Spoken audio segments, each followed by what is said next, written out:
Salut à tous et bienvenue sur Crypto LFDM. Aujourd'hui je suis en compagnie de Vincent et aujourd'hui on va faire une vidéo particulière car aujourd'hui on va montrer ce qu'il est possible d'acheter, qu'est-ce qu'on va acheter personnellement pour 10 000 euros, 10 000 dollars exactement. Donc chacun va proposer ses cryptos et vous pourrez par la suite suivre l'avancée de notre portefeuille, voir un peu comment ça s'est passé, est-ce qu'on a gagné ou est-ce qu'on a perdu de l'argent et chacun vous dira, chacun de nous vous dira si selon lui il y a beaucoup de risques à acheter cette crypto ou non. On va avoir un portefeuille pour 10 000 euros. On voit ça tout de suite avec Vincent. Salut Julien. Déjà, j'aimerais savoir, est-ce que c'est un portefeuille sur lequel on a le droit de le diversifier comme on veut? Est-ce qu'on peut faire du trading avec? Non. Soit c'est un portefeuille de holder classique où juste vous achetez et vous laissez. Soit ça peut être un portefeuille DeFi stacking. Moi en tout cas, mon portefeuille, ce que je vais proposer comme crypto, ça sera beaucoup de DeFi, beaucoup de stacking parce que moi, j'achète pas juste une crypto, comme toi d'ailleurs, t'achètes pas juste une crypto pour juste la mettre sur un wallet. Autant que ça travaille sans faire d'effort. Ok, je vais faire simple alors. Donc, du coup, de mon côté, je vais faire que des cryptos qui se traitent sur Binance ou qui s'achètent sur Binance en tout cas.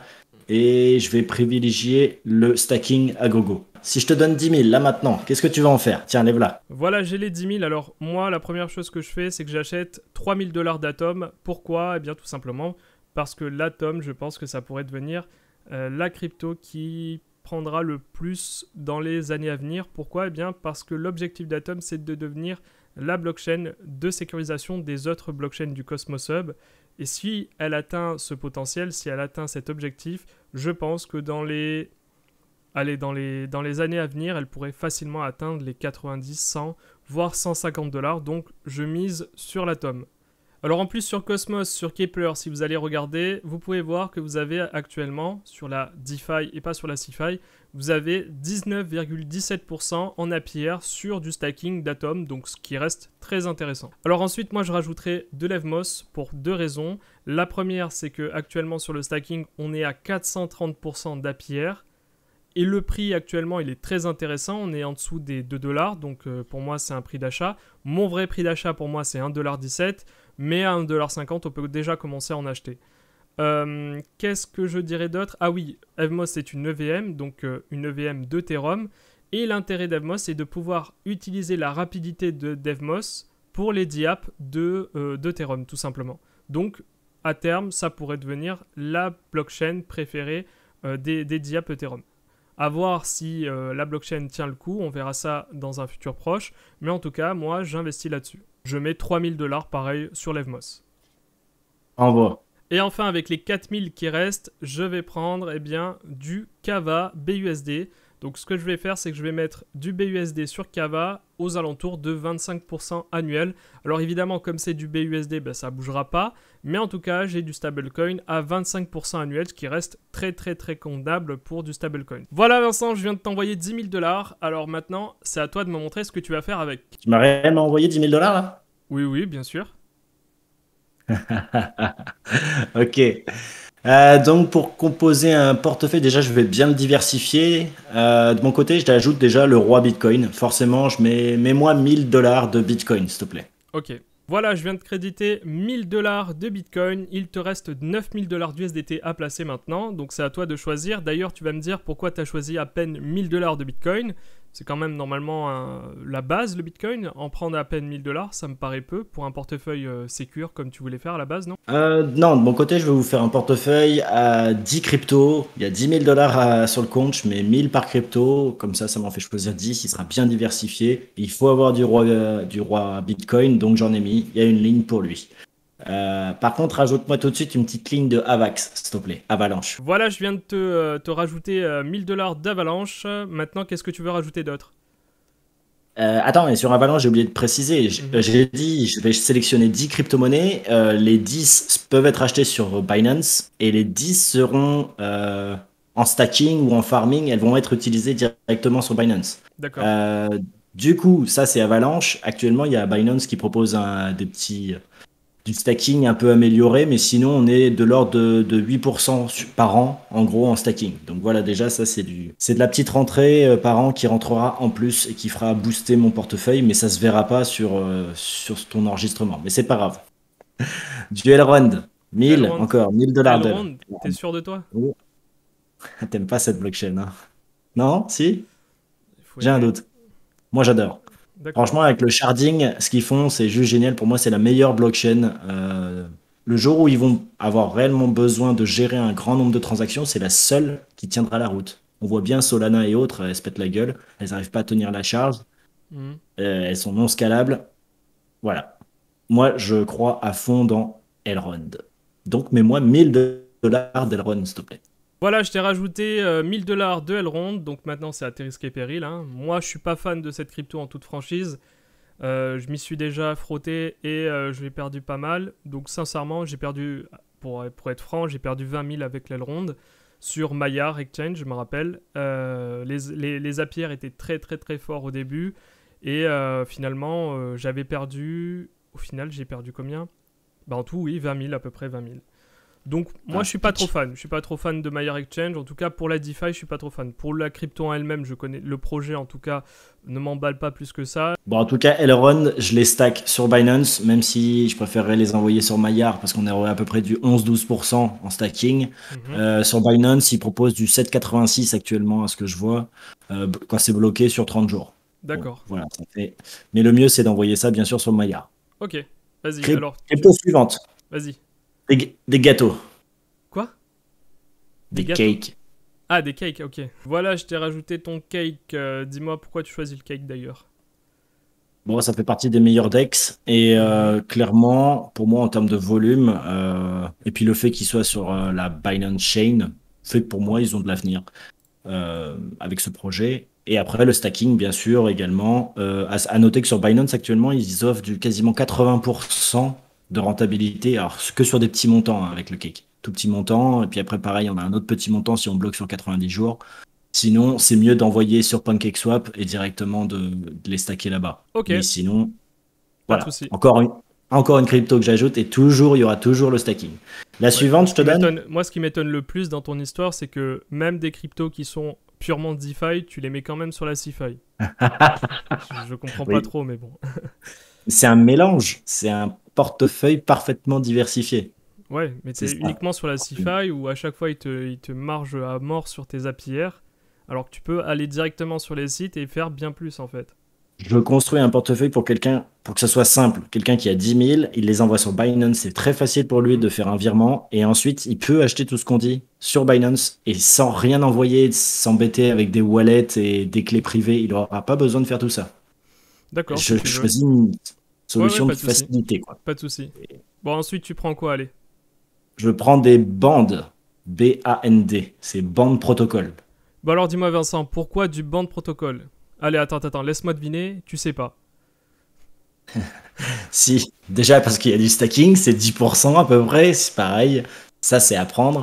Et clairement, ça, pour moi, ça, ils ont un outil majeur pour aider la DeFi avec leur solution Oracle. Voilà, c'est mon point de vue. Et D'accord. ça capitalise. Quand tu regardes les capitalisations, là, je vous ai pas sorti depuis le début les top crypto. J'aurais pu faire Bitcoin, Ethereum, ADA, BNB. Non, non, non. Je vais chercher quand même des trucs qui capitalisent pas grand-chose. Et si on regarde la capitalisation du Band Protocol, elle est pas chère. Donc ça a vachement de potentiel pour un peu pumper. Ok, donc c'est pas cher. Allez, c'est parti. Tu veux Et le quoi Band, d'autre? attends, le Band, un dernier argument. Tu voulais un argument? C'est Vas-y. listé sur Coinbase. Ah, pas mal. Ah, quand même. On n'est pas en train de parler d'un jeton de merde qui est quand même dans, je crois, 250e ou 300e. Il est quand même sur Coinbase. Ok. À Bon, bah, prendre. let's go sur le band. Allez, on passe à la suite. Vas-y, tu veux quoi d'autre? Le, su- le suivant, il va t'énerver. Du ACH. ACH. Alch- Alchemy Protocol. Allez, voilà, je t'ai rajouté ton shitcoin. Maintenant, qu'est-ce que tu veux d'autre? Attends, je te donne les arguments déjà pourquoi je t'ai ajouté ça. Le Vas-y. Alchemy P, là, justement. Pourquoi? Parce que déjà, le stacking, c'est 40%. Et en plus de ça, c'est surtout que dernièrement, j'en ai entendu parler de ce jeton grâce à Stephen. Et toi, je sais que tu vois ça comme un Ponzi, mais moi, je marche réellement avec Stephen. Et donc, du coup, le fait qu'ils aient annoncé ça, je me suis intéressé à ce qu'ils faisaient. Et pour moi, ils ont une petite solution de paiement qui semble tenir la route. C'est une small cap, clairement, qui a du potentiel. Alors, Suivante. pour préciser avant tout, je vois pas Stephen forcément comme un Ponzi. C'est juste que je pose la question d'où vient l'argent, c'est tout. Je me dis, on est dans C'est une vrai. économie circulaire, c'est vrai. Et je veux savoir d'où vient l'argent. Justement, tu peux pas être dans un jeu où tu gagnes tout le temps. Si tu gagnes tout le temps dans un jeu, c'est pas normal. Un jeu où tu gagnes et tu perds. Non, un jeu où tu puisses gagner et perdre, c'est une chose, mais un jeu où tu gagnes tout le temps, quoi qu'il arrive. En fait, Stephen, les mecs, s'ils avaient fait le truc sans courir, ça aurait pu fonctionner pareil, parce que t'as même pas besoin réellement de. Tu crées pas de plus-value sur la plateforme, en fait. C'est ça le problème. Mais c'est juste ça que je dis pour Stephen. Il y a beaucoup de play to earn, tu vois, on peut se poser la question d'où vient l'argent. Est-ce que l'argent vient de la publicité? Est-ce que l'argent vient de, je sais pas, de partenariats qu'ils ont? S'ils n'ont pas de partenariat et que l'argent ne vient pas de l'extérieur, d'où il vient? C'est ça la question. On se fera une vidéo 100% ça, 100% Stephen, pour en discuter. Ouais, pas de souci, pas de souci. Vas-y, dis-moi prochaine. tout. Allez, vas-y. Mets-moi $1000 de Neo, s'il te plaît. Neo, alors ça, c'est sentimental. Ouais. Voilà, je t'ai rajouté Neo, mais est-ce que tu peux me dire pourquoi tu as choisi cette crypto aussi? C'est un peu sentimental. Hein. Quand j'ai commencé en 2017 les cryptos, à la base, j'ai fait beaucoup d'argent sur le Neo. Il était passé de 5 à $200 et voilà, c'est un peu sentimental. Et par contre, ils viennent de sortir Neo 3. Voilà, à voir si cette blockchain qui semble morte parvient à renaître. On verra bien. En tout cas, je veux la mettre comme une petite ligne de mon portefeuille, quoi. Ok, donc toi tu fais des sentiments pour les cryptos maintenant. C'est pas bien, hein. S'il y a bien un conseil à donner aux gens, c'est de ne pas faire de sentiments. C'est exactement, c'est vrai. Il faut savoir tout d'un coup vendre et dire Il n'y a pas au d'attachement revoir. aux cryptos. Hein. Vous faites votre argent et vous partez. Mais, je t'ajoute une du top également, mets-moi 1000 de Matic. Alors voilà, je t'ai rajouté $1000 de Matic. Est-ce que tu peux me dire pourquoi? Mais s'il te plaît, argumente un minimum quand même. Sur Polygon? Oui. Bah, une surcouche Ethereum qui marche bien comme Polygon. Vu la dégueulade du cours qu'on a vu là depuis X temps, les prix, on est vraiment pas cher sur Polygon. Donc si c'est pour holder à long terme, moi j'en veux. Et dernier argument, on ne sait jamais si Ether ne sort jamais son Ether 2 et ne devient jamais scalable. Finalement, Polygon sera la seule solution à Ethereum, quoi. Alors maintenant, ajoute-moi 1000, s'il te plaît, de CHZ. Allez, C'est du Chiliz. Ok, je fais ça. Un seul, rajoute-moi i6, s'il te plaît. i6, allez, je te rajoute ça et ça sera la dernière. Voilà, je t'ai ajouté toutes tes cryptos. Maintenant, dis-moi pourquoi tu as choisi Chiliz et pourquoi tu as choisi Icon, puisqu'on l'a pas vu il y a 5 minutes. Ah oui, alors, Icon, simplement parce que c'est une blockchain coréenne et j'aimerais bien voir un peu. J'aime bien ce qu'ils font. Ça a du potentiel et puis c'est dans le classement en dessous du top 100. Donc voilà, un projet qui a sa propre blockchain, projet coréen qui est pas dans le top 100, moi je lui donne sa chance. Et surtout, Chiliz, bah, parce que c'est les fan tokens, c'est la plateforme Socios et ils sont leaders sur cette plateforme, ils sont leaders sur ce qu'ils font. J'aime beaucoup le fait qu'il puisse y avoir des PSG tokens et autres. Et c'est surtout parce qu'il me restait une ligne Bitcoin qui n'était pas stackée. Hein. Sur tout ce que j'ai dit, tout se stack. Hein. Même les Néo, ça fait gagner des gaz. Mais il y a un seul truc qui se stack pas, c'est les Bitcoins. Et donc, du coup, j'utilise mes Chiliz avec les Bitcoins et j'ajoute ça dans une pool de liquidité et du farming sur Binance, encore une fois. Et donc, du coup, toutes mes lignes travaillent. En plus de fluctuer, elles rapportent des intérêts. Voilà, tu as un portefeuille à $10 000, donc tu as choisi plus ou moins des cryptos que j'aurais pu choisir. Alors personnellement, j'aurais pas choisi l'Elrond, j'aurais pas choisi non plus le Band Protocol, encore moins Alchemy Pay, Chiliz sûrement pas, Icon non plus, Polygon peut-être, allez Polygon j'aurais gardé. Voilà, je pense qu'on a fait le tour. Oublie pas d'ajouter les portefeuilles. Ouais. Oublie pas d'ajouter les portefeuilles du coup en lien. Là, moi je veux suivre mon portefeuille, absolument. Ouais, pas de souci. De toute façon, ça sera en description. Vous pourrez vous aussi ajouter vos portefeuilles si vous le souhaitez. Vous allez sur la plateforme, vous faites votre portefeuille et vous pouvez même le mettre en commentaire si ça vous plaît. Ah, ça serait sympa s'ils pouvaient les gens partager un peu leurs idées avec 10 cryptos ou même plus et qu'ils nous partagent ça, ça serait top. Yes, pas de souci. Ben voilà, je pense qu'on a fait le tour. Si cette vidéo vous a plu, comme d'habitude, vous mettez un pouce bleu. Si vous n'êtes pas abonné, eh bien vous pouvez vous abonner. Et on se retrouve pour une prochaine vidéo en compagnie de Vincent. Ciao! Salut!